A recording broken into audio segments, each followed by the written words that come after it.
Official Akhtar Rahman sir YouTube channel एका नवीन व्हिडिओमध्ये आपले पुन्हा स्वागत आहे मित्रांनो। आजच्या या व्हिडिओच्या माध्यमातून आपण पुन्हा समाजशास्त्र विषयाचे अतिशय इम्पॉर्टंट प्रश्न पाहणार आहोत मित्रांनो। भूगोल, राज्यशास्त्र आणि इतिहास विषयाचे प्रश्न आपण आजच्या व्हिडिओच्या माध्यमातून पाहणार आहोत आणि हे सगळे प्रश्न जे आहे मित्रांनो तो MPSCच्या पुस्तकातून एकत्रित केलेले प्रश्न आहे।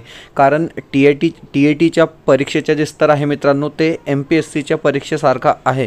जवळपास खूप कठीण प्रश्न जे आहेत ते तुम्हाला SSTच्या सेक्शनमध्ये म्हणजे समाजशास्त्राच्या सेक्शनमध्ये विचारले जातात। तशाच प्रकारचे प्रश्नाचे आपण स्पष्टीकरणसह येथे काय आहे मित्रांनो प्रॅक्टिस करणार आहोत। तर चला व्हिडिओ सुरू करूया। व्हिडिओ सुरू करण्या अगोदर आपण जर आमच्या चॅनलवर नवीन असाल तर प्लीज चॅनलला सबस्क्राइब करा। साइडचे जे बेल नोटिफिकेशन आहे त्याला देखील ऑन करा, जेणेकरून आपल्याला अशाच प्रकारचे व्हिडिओ वेळेवर पाहायला मिळेल। मित्रांनो डिस्क्रिप्शनमध्ये आमच्या टेलिग्राम आणि व्हॉट्सअप ग्रुपची लिंक सुद्धा दिलेली आहे, तिथे जाऊन आपण आमच्या टेलिग्राम आणि व्हॉट्सअप ग्रुपला सुद्धा जॉईन करू शकतात। व्हिडिओला प्लीज लाईक करा। तर बघा प्रश्न क्रमांक 1 प्रश्न क्रमांक 1 आपल्यासमोर इथे दिलेला आहे की क्षेत्रफळानुसार भारतातील सर्वात मोठे राज्य व सर्वात लहान केंद्रशासित प्रदेश दर्शविणारा पर्याय शोधा।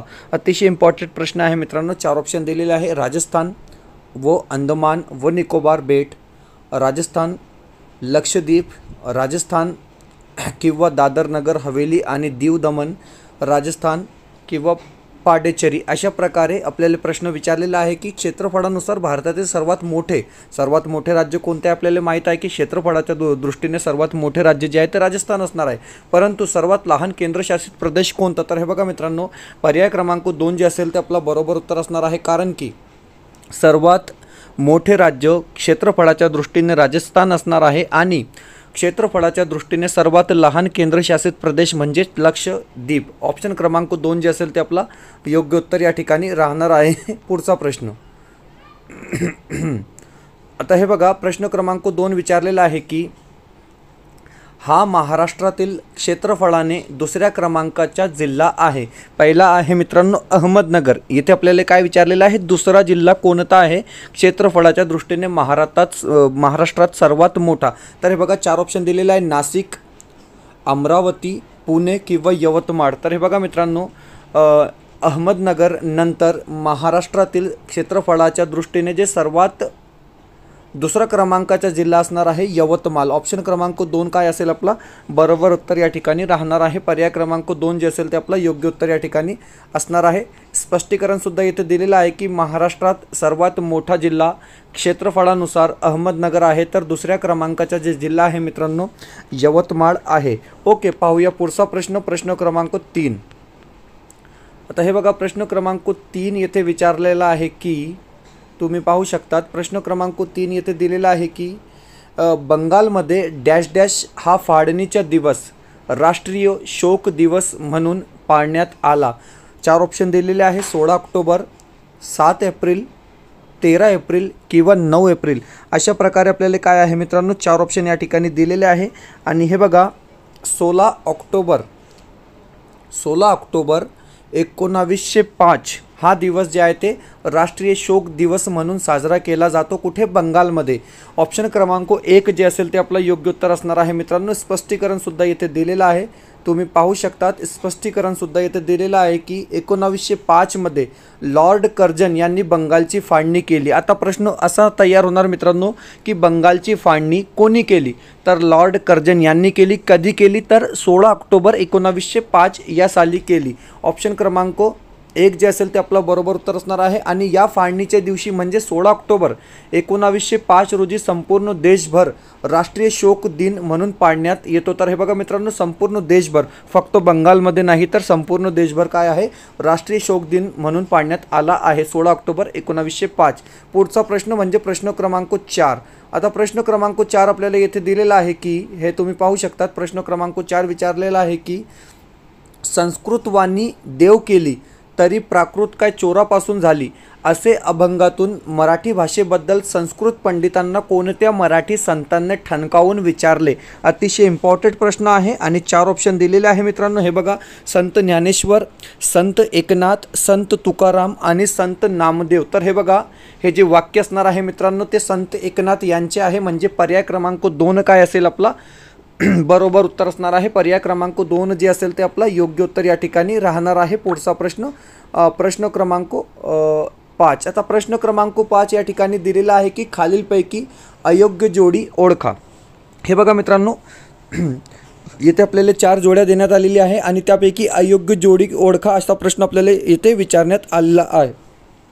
तर हे बघा, ऑप्शन क्रमांक 1 दिलेला आहे की परमहंस सभा Raja Rammohan Roy, Prarthana Samaj Atmaram Pandurang Tarkhadkar, the Mohammedan Literary Society Abdul Latif, Arya Samaj Swami Dayanand Saraswati. अशा प्रकारे 4 ऑप्शन आपल्याला या ठिकाणी दिलेले आहे मित्रांनो. तर हे बघा, पर्याय क्रमांक 4 जे असेल ते योग्य जोडी आहे. आर्य समाज कोणी निर्माण केला तर स्वामी दयानंद सरस्वती यांनी केला. The Mohammedan Literary Society Abdul Latif हा सुद्धा काय आहे बरोबर उत्तर असणार आहे. आणि प्रार्थना समाज आत्मरंग पांडुरंग तडखरकर यांनी निर्माण केलेला आहे मित्रांनो. परंतु परमहंस सभा राजा राममोहन राय या ठिकाणी चुकीची जोडी दिलेली आहे. याचे जे योग्य उत्तर असणार आहे मित्रांनो दादोबा पांडुरंग तडखडकर दादोबा पांडुरंग तरखडकर यांनी काय आहे परमहंस सभेची स्थापना केली होती. म्हणजे अयोग्य जोडी कोण होती तर ऑप्शन क्रमांक 1 काय असेल आपली अयोग्य जोडी या ठिकाणी राहणार आहे. स्पष्टीकरण सुद्धा दिलेलं आहे. तर हे बघा, येथे तुम्हाला स्पष्टीकरण सुद्धा दिलेलं आहे मित्रांनो. तुम्ही पाहू शकतात की परमहंस सभा राजा राममोहन राय काय आहे चुकीची जोडी दिलेली आहे. कारण की परमहंस सभा ही संस्था ठाण्याचे दादोबा पांडुरंग तरखडकर यांनी स्थापन केली होती 1849 मध्ये. राजा राममोहन राय यांनी स्थापन केलेली संस्था म्हणजे ब्रह्म समाज. आता राजा राममोहन राय यांची संस्था कोणती आहे तर ब्रह्म समाज 1828.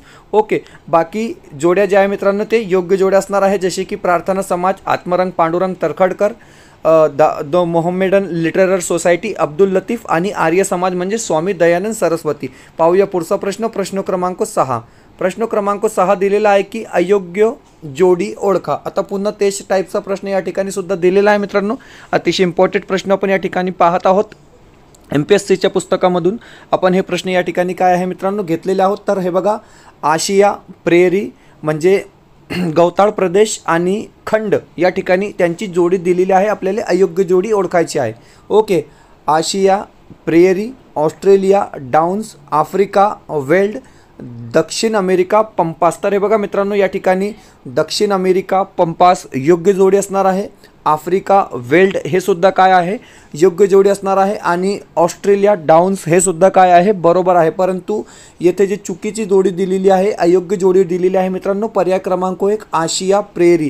कारण की प्रेरी हे जे गवताळ प्रदेश असणार आहे मित्रांनो, हे जे गवताळ प्रदेश असणार आहे ते उत्तर अमेरिका खंडात आहे. म्हणजे पर्याय क्रमांक 1 काय या ठिकाणी चुकीचा दिलेला आहे. स्पष्टीकरण आपण थोडा या ठिकाणी स्पष्टीकरण दिलेलं नाही. पुढचा प्रश्न. प्रश्न क्रमांक 7. आता प्रश्न क्रमांक 7 विचारलेला आहे की डॅश डॅश या देशात जगात सर्वात जास्त चांदी सापडते. 4 ऑप्शन दिलेले आहे मित्रांनो. कठीण प्रश्न आहे. म्हणजे कोणत्या देशात जगात सर्वात जास्त चांदी सापडते. कांगो, इजिप्त, मेक्सिको किंवा कॅनडा. अशा प्रकारे 4 ऑप्शन दिलेले आहे. योग्य उत्तर आहे मित्रांनो ऑप्शन क्रमांक 3 मेक्सिको. मेक्सिको या देशात जगात सर्वात जास्त चांदी सापडते. पर्याय क्रमांक 3 काय आहे आपला योग्य उत्तर या ठिकाणी राहणार आहे. पुढचा प्रश्न. प्रश्न क्रमांक 8. प्रश्न क्रमांक 8 येथे विचारलेला आहे की अंटार्क्टिका खंडाबाबत अचूक माहिती सांगणारे विधान शोधा. आता हे बघा मित्रांनो, मानवी वस्ती नसलेला खंड म्हणजे कोणता तर अंटार्क्टिका. पहिला प्रश्न हाच येतो परीक्षेमध्ये. आता अंटार्क्टिका खंडाबाबत अचूक माहिती सांगणारे विधान आपल्याला या ठिकाणी शोधायचे आहे. ऑप्शन क्रमांक 1 अंटार्क्टिका हे सर्वात लहान खंड आहे. ऑप्शन क्रमांक 2 अंटार्क्टिका पूर्णपणे उत्तर गोलार्धात आहे. ऑप्शन क्रमांक 3 आर्क्टिक महासागराने अंटार्क्टिका पूर्ण वेढलेले आहे. आणि ऑप्शन 4 क्वीन मोड ही अंटार्क्टिकातील सर्वात उंच पर्वत रांग आहे. अशा प्रकारे काय आहे मित्रांनो आपल्याला 4 ऑप्शन या ठिकाणी दिलेले आहे. आणि ऑप्शन क्रमांक अचूक विधान जे असणार आहे मित्रांनो ते ऑप्शन क्रमांक 4. कारण की अंटार्क्टिका हे सर्वात लहान खंड आहे हे चुकीचा दिलेला आहे. सर्वात लहान खंड असणार आहे ऑस्ट्रेलिया. अंटार्क्टिका पूर्णपणे उत्तर गोलार्धात आहे हे सुद्धा चुकीचं आहे. कारण की अंटार्क्टिका पूर्णपणे दक्षिण गोलार्धात आहे. आणि अंटार्क्टिका महासागरात अंटार्क्टिका पूर्णपणे वेढलेले आहे हे सुद्धा काय आहे मित्रांनो चुकीचं आहे. आणि ऑप्शन क्रमांक 4 जे बरोबर दिलेलं आहे की क्वीन मोड ही अंटार्क्टिकातील सर्वात उंच पर्वत रांग आहे. क्वीन मोड. ओके, स्पष्टीकरण सुद्धा दिलेलं आहे. आता हे बघा, तुम्ही पाहू शकतात मित्रांनो, ते स्पष्टीकरणसुद्धा काय आहे देण्यात आलेलं आहे. तुम्ही पाहू शकतात की क्वीन मोड ही अंटार्क्टिकातील सर्वात उंच पर्वतरांग आहे. हे बघा, पर्याय क्रमांक 1 दिला होता की अंटार्क्टिका सर्वात लहान खंड आहे, चुकीचा दिलेला होता. ऑस्ट्रेलिया हा सर्वात लहान खंड आहे, बरोबर उत्तर हे असणार आहे. अंटार्क्टिका दक्षिण गोलार्धात आहे, हे सुद्धा चुकीचा दिलेला आहे, कारण की उत्तर गोलार्धात नाही, दक्षिण गोलार्धात आहे. अंटार्क्टिका पूर्णपणे आर्कटिक महासागराने वेढलेला नाही, तो दक्षिणी महासागराने वेढलेला आहे. ओके, ऑप्शन क्रमांक जे असेल ते आपला 4 काय असणार आहे, बरोबर उत्तर असणार आहे. पुढचा प्रश्न, क्वीन मोड पर्वतरांग ही अंटार्क्टिकातील सर्वात उंच पर्वतरांग आहे. प्रश्न क्रमांक 9. आता प्रश्न क्रमांक 9 येथे दिलेला आहे मित्रांनो. तुम्ही पाहू शकतात की जगातील सर्वात लांब नदी नाईल कोणत्या खंडातून आहे. हे बघा मित्रांनो, जगातील सर्वात लांब नदी कोणती, तर नाईल ही नदी जी आहे जगातील सर्वात लांब नदी आहे आणि ती कोणत्या खंडातून वाहते असा प्रश्न विचारलेला आहे. ऑप्शन क्रमांक 4 आफ्रिका काय असणार आहे मित्रांनो, आपला बरोबर उत्तर या ठिकाणी राहणार आहे. पुढचा प्रश्न, प्रश्न क्रमांक 10. प्रश्न क्रमांक 10 येथे दिलेला आहे की भरती आहोटी, ज्वारा भाटा ज्याला आपण म्हणतो, भरती आहोटी निर्मितीस कारणीभूत असणारा प्रभावी घटक कोणता. अतिशय इम्पॉर्टंट प्रश्न आहे मित्रांनो. प्रभावी घटक कोणता जे भरती आहोटी निर्मितीस कारणीभूत असणारा आहे. सूर्याची गुरुत्वाकर्षण शक्ती, पृथ्वीची परिवलन व परिभ्रमण गती, चंद्राची गुरुत्वाकर्षण शक्ती किंवा वाऱ्यांची गती. तर हे बघा मित्रांनो, भरती आहोटीसाठी सर्वात जास्त कारणीभूत असणारा घटक म्हणजे पर्याय क्रमांक 3. ऑप्शन क्रमांक 3 काय असेल आपला योग्य उत्तर असणार आहे, म्हणजे चंद्राची गुरुत्वाकर्षक शक्ती. मित्रांनो, व्हिडिओ आवडत असेल तर प्लीज व्हिडिओला लाईक करा. आपण जर आमच्या चॅनलवर नवीन असाल तर प्लीज चॅनलला सबस्क्राईब करा. पाहूया पुढचा प्रश्न, प्रश्न क्रमांक 11. प्रश्न क्रमांक 11 येथे दिलेला आहे की, हे बघा, प्रश्न क्रमांक 11, भूपृष्ठाकडून वर जाताना वातावरणातील थराचा योग्य क्रम लावा. हा सुद्धा मोस्ट IMP प्रश्न आहे मित्रांनो. वातावरणातील थराचा योग्य क्रम कोणता असा प्रश्न इथे विचारलेला आहे आणि आपल्याला 4 ऑप्शन दिलेले आहे. तर हे बघा, तापंबर हा काय असणार आहे मित्रांनो, स्टेप 1 असणार आहे तापंबर, बरोबर. त्यानंतर स्थितांबर, दलांबर आणि बाह्यंबर अशा प्रकारे, म्हणजे पर्याय क्रमांक 3 जे असेल ते आपली या ठिकाणी योग्य जोडी असणार आहे किंवा योग्य क्रम असणार आहे. पुढचा प्रश्न, प्रश्न क्रमांक 12 आपण या ठिकाणी पाहणार आहोत मित्रांनो. प्रश्न क्रमांक 12. हे बघा मित्रांनो, बालमानसशास्त्र व अध्यापनशास्त्र संदर्भात आपण काय आहे, काही क्वेश्चन सेट तयार केलेले आहे आणि अतिशय इम्पॉर्टंट प्रश्न आपण यात एकत्र केलेले आहे मित्रांनो. प्रिव्हियस इयर क्वेश्चनचा सुद्धा यात समावेश आहे आणि जे परीक्षेत विचारले जातात, जशा प्रकारे TETच्या परीक्षेमध्ये परीक्षेची काठिण्य पातळी असते मित्रांनो, त्या हिशोबाने आम्ही काय आहे एक क्वेश्चन सेट तयार केलेला आहे. स्पेशल प्रश्नसंच उपलब्ध तुमच्यासाठी करण्यात आलेले आहे. एकूण 10 प्रश्नपत्रिका तुम्हाला भेटेल. प्रत्येक संचात तुम्हाला 30 महत्त्वपूर्ण प्रश्न या ठिकाणी काय आहे मित्रांनो मिळणार आहे. परीक्षेच्या दृष्टिकोनातून अत्यंत उपयुक्त हे सगळे हे असणार आहे मित्रांनो तुम्हाला क्वेश्चन सेट. आणि याची प्राईस फक्त 199 आहे. 199 याची प्राईस आहे मित्रांनो आणि मर्यादित काळासाठीच उपलब्ध आहे. म्हणजे तुम्हाला हे लवकरात लवकर परचेस करावं लागेल. PDF स्वरूपात तुम्हाला हे सगळं काय आहे मित्रांनो मिळणार आहे. आणि इथे कॉन्टॅक्ट डिटेलसुद्धा दिलेली आहे. या नंबरवर व्हॉट्सअप करून पेमेंट केल्यानंतर तुम्हाला हे PDF जे ते लगेच मिळणार आहे. पाहूया पुढचा प्रश्न, प्रश्न क्रमांक 12.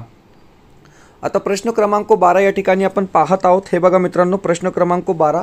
व्हिडिओला प्लीज लाईक करा आणि चॅनलवर नवीन असाल तर सबस्क्राईब करा. येथे प्रश्न आहे की वातावरणातील विशिष्ट बदलामुळे केंद्रभागी कमी दाब आणि सभोवताली जास्त दाब अशी परिस्थिती निर्माण होते. अशा वेळी सभोवतालाच्या जास्त दाबाच्या प्रदेशाकडून केंद्रातील कमी दाबाकडे चक्राकार दिशेने वारे वाहतात, त्यांना डॅश डॅश असे म्हणतात. 4 ऑप्शन दिलेले आहे मित्रांनो, खारे वारे, मतलई वारे, आवर्त वारे किंवा प्रत्यवर्त वारे. अशा प्रकारे पर्याय क्रमांक 3 काय असेल आपला बरोबर उत्तर असणार आहे. ऑप्शन क्रमांक 3 आवर्त आपला काय असेल या ठिकाणी योग्य उत्तर असणार आहे मित्रांनो. पूर्वीच्या परीक्षेमध्ये विचारला गेलेला प्रश्न आहे की सूर्यग्रहणात कोणती क्रिया घडते. अतिशय सोपा प्रश्न आहे मित्रांनो, परंतु आपल्याला माहीत पाहिजे की सूर्यग्रहण जेव्हा लागतो तेव्हा कोणती क्रिया घडते. तर हे बघा, पृथ्वीची सावली चंद्रावर पडते, चंद्राची सावली सूर्यावर पडते, चंद्राची सावली पृथ्वीवर पडते किंवा पृथ्वीची सावली सूर्यावर पडते. अशा प्रकारे 4 ऑप्शन दिलेले आहे. बरोबर जे उत्तर असणार आहे मित्रांनो, बरोबर उत्तर जे असणार आहे चंद्राची सावली पृथ्वीवर पडते, म्हणजे ऑप्शन क्रमांक 2 ऑप्शन खालीवर झालेले आहे, परंतु ऑप्शन क्रमांक 2 जे असेल चंद्राची सावली पृथ्वीवर पडते, आपला काय असेल बरोबर उत्तर या ठिकाणी असणार आहे. कारण की इथे दिलेलं आहे, तुम्ही पाहू शकतात की सूर्यग्रहणाच्या वेळी चंद्र पृथ्वी व सूर्याच्या मध्ये येतो. म्हणजे चंद्र काय आहे मित्रांनो, पृथ्वी आणि सूर्य यांच्या मध्ये येतो आणि चंद्राची सावली पृथ्वीवर पडते. बरोबर. पुढचा प्रश्न, प्रश्न क्रमांक 14. प्रश्न क्रमांक 14 येथे विचारला गेलेला आहे की तुम्ही पाहू शकतात खालील काही ग्रहांच्या जोड्या दिल्या आहेत, त्यातील अंतर्ग्रह दर्शविणारी जोडी शोधा. आता हे बघा मित्रांनो, अंतर्ग्रह दर्शविणारी जोडी आपल्याला काय आहे या ठिकाणी बघायची आहे मित्रांनो. 4 ऑप्शन दिलेले आहे, मंगळ गुरु, बुध मंगळ आणि पृथ्वी गुरु. तर हे बघा बुध आणि मंगळ काय असेल आपली अंतर्ग्रह जोडी असणार आहे. पर्याय क्रमांक 3 आपला जे असेल मित्रांनो बरोबर उत्तर असणार आहे. स्पष्टीकरण सुद्धा या ठिकाणी तुम्ही पाहू शकतात की अंतर्ग्रह म्हणजे सूर्याजवळील ग्रह. बुध, शुक्र, पृथ्वी आणि मंगळ हे 4 ग्रह जे असणार आहे मित्रांनो ते अंतर्ग्रह आहे. बृहस्पती म्हणजे गुरु हा बाह्य ग्रह मोडतो. दिलेल्या जोडीपैकी अंतर्ग्रहाची जी जोडी आहे मित्रांनो ते आहे बुध आणि मंगळ, बरोबर जोडी असणार आहे. पुढचा प्रश्न, प्रश्न क्रमांक 15. प्रश्न क्रमांक 15 दिलेला आहे की हे बघा प्रश्न क्रमांक 15 असा विचारलेला आहे की नकाशेबाबत योग्य माहिती देणारा विधान कोणता. आता नकाशेबाबत योग्य माहिती देणारा विधान आपल्याला काय मित्रांनो या ठिकाणी पाहायचं आहे. 4 ऑप्शन दिलेले आहे. ख्रिस्तपूर्व काळामध्ये मातीच्या गोड्यापासून नकाशे बनवले जात असे. ओके, बरोबर आहे. कारण की ख्रिस्तपूर्व काळामध्ये मातीच्या गोड्यापासून नकाशे बनवले जात असेत. ग्रीक व अरब भूगोलतज्ञांनी नकाशा तयार करताना सर्वप्रथम अक्षरवृत्त व रेखावृत्त याचा वापर केला. तर बरोबर आहे, कारण की ग्रीक व अरब यांनी काय केला, तज्ञांनी अक्षरवृत्त व रेखावृत्त यांचा वापर केला. हा सुद्धा बरोबर आहे. आणि 1767 मध्ये ब्रिटिशांनी स्थापन केलेल्या भारतीय सर्वेक्षण विभागाने पहिल्यांदाच भारताचा नकाशा तयार केला. म्हणजे वरील सर्व काय असणार आहे मित्रांनो आपला योग्य उत्तर या ठिकाणी असणार आहे, कारण की तिघी विधान जे आहे ते बरोबर या ठिकाणी दिलेले आहे. पुढचा प्रश्न, प्रश्न क्रमांक 16. प्रश्न क्रमांक 16 अतिशय सोपा प्रश्न विचारण्यात आलेला आहे की हा मृदू वजनदार व उष्णतारोधक धातू आहे. तर हे बघा 4 ऑप्शन दिलेले आहे, अभ्रक, शिशे, तांबे आणि सोने. तर हे बघा मृदू आणि वजनदार व उष्णतारोधक आहे तर शिशे आहे. ऑप्शन क्रमांक 2 काय असेल आपला योग्य उत्तर असणार आहे मित्रांनो. पुढचा प्रश्न, हा प्रश्न 2024च्या परीक्षेमध्ये म्हणजे चेंज करून विचारण्यात आला होता की हे बघा पर्यटन, चित्रपट, बँक, शालेय शिक्षण हे डॅश डॅश प्रकारचे व्यवसाय आहेत. ओके, पर्यटन, चित्रपट, बँक व शालेय शिक्षण हे प्रकारचे व्यवसाय आहे. म्हणजे डॅश डॅश प्रकारचे व्यवसाय प्राथमिक, द्वितीयक, तृतीयक किंवा चतुर्थक. तर बघा मित्रांनो ऑप्शन क्रमांक 3 तृतीयक व्यवसाय. ऑप्शन क्रमांक 3 काय असेल आपलं योग्य उत्तर या ठिकाणी राहणार आहे. याबद्दल थोडी माहिती आपण पाहून घेऊया. हे बघा आता तृतीयक व्यवसाय म्हणजे काय, तर पर्यटन, चित्रपट, बँक, शालेय शिक्षण हे सेवा पुरविणारे व्यवसाय आहेत. काय आहे तर सेवा पुरविणारे व्यवसाय आहेत. वस्तूचे उत्पादन न करता सेवा उपलब्ध करून देणाऱ्या व्यवसायांना तृतीयक व्यवसाय म्हणतात. म्हणजे वस्तूचे जे उत्पादन न करता सेवा उपलब्ध करू देतात त्यांना काय म्हणतात आपण तृतीयक व्यवसाय असे म्हणतो. पुढचा प्रश्न, प्रश्न क्रमांक 18. प्रश्न क्रमांक 18 दिलेला आहे की खालीलपैकी कोणत्या व्यवसायाला स्थानबंद व्यवसाय असे म्हणता येईल. आता हे बघा मोस्ट मित्रांनो स्थानबंद व्यवसाय म्हणजे काय, तर हे बघा मासेमारी, खाणकाम, लाकूडतोड, शेती. तर खाणकाम या ठिकाणी काय असेल आपला बरोबर उत्तर असणार आहे. ऑप्शन क्रमांक 2 जे असेल ते आपला योग्य उत्तर असणार आहे. ऑप्शन पाहून घेऊया. स्पष्टीकरण, आता हे बघा खाणकाम हा स्थानबंद व्यवसाय आहे, कारण तो खनिज संपत्ती जिथे उपलब्ध आहे तिथेच करावा लागतो. बरोबर आहे. इतर व्यवसाय म्हणजे शेती, लाकूडतोड, मासेमारी हे काही प्रमाणात वेगळ्या ठिकाणी करता येऊ शकते, पण खाणकाम नेहमी खनिज जिथे असतात तिथेच करावे लागतात. म्हणजे आपला जे पर्याय आहे 2 ते बरोबर आहे. पुढचा प्रश्न, प्रश्न क्रमांक 19. प्रश्न क्रमांक 19 दिलेला आहे की भारतातील पहिला स्वातंत्र्य संग्राम कोणता होता. मोस्ट IMP प्रश्न आहे मित्रांनो. इतिहास विषयाचा हा प्रश्न आहे की भारतातील पहिला स्वातंत्र्य संग्राम कोणता होता. 1857चे आंदोलन, खेडा चळवळ, गैरसहयोग आंदोलन किंवा सॉल्ट मार्च. अशा प्रकारे 4 ऑप्शन आपल्याला काय आहे मित्रांनो या ठिकाणी दिलेले आहे. 1857 संदर्भात प्रश्न या ठिकाणी विचारलेला आहे मित्रांनो. भारतातील पहिला स्वातंत्र्य संग्राम कोणता, तर 1857चे आंदोलन. ऑप्शन क्रमांक 1 जे असेल ते आपला बरोबर उत्तर असणार आहे. आणि शेवटचा प्रश्न आपण या ठिकाणी पाहणार आहोत की सत्याग्रहण संकल्पना कोणाने मांडली. मोस्ट IMP प्रश्न आहे मित्रांनो. सत्याग्रह संकल्पना कोणी मांडली.